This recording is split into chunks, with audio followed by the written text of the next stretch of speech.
E ahorita dia de novembro, amanhã é dia de direito na de mucha.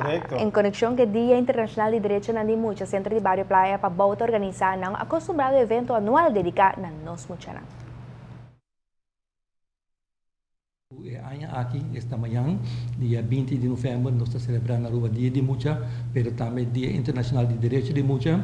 E para dias 3 anos consecutivos, diretivo do Centro de Barrio Praia Pabau, nós temos o dia aqui passa e nós temos outra atividade grande para nós mucha. Assim, a atividade está começar para 3 horas e está terminando às 8 horas. Entre 3 horas e 6 horas, é mucha tem oportunidade para ir de water slide, vai ter trampolim, dino jump, etc. E também para pinta cara.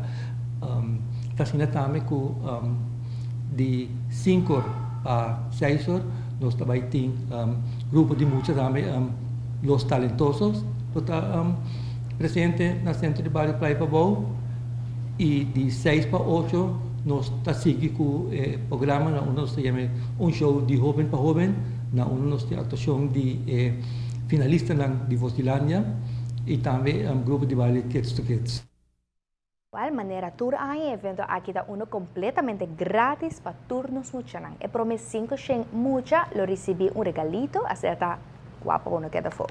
Seguro que sim. Nesta passa por pausa, agora nós volvemos a de beach tennis, com bom ambiente. E Kobe Bryant põe seu nome de grande de basquetebol e também veterano de RCA e Dakota a divertir jogando Wandel futebol. Sim.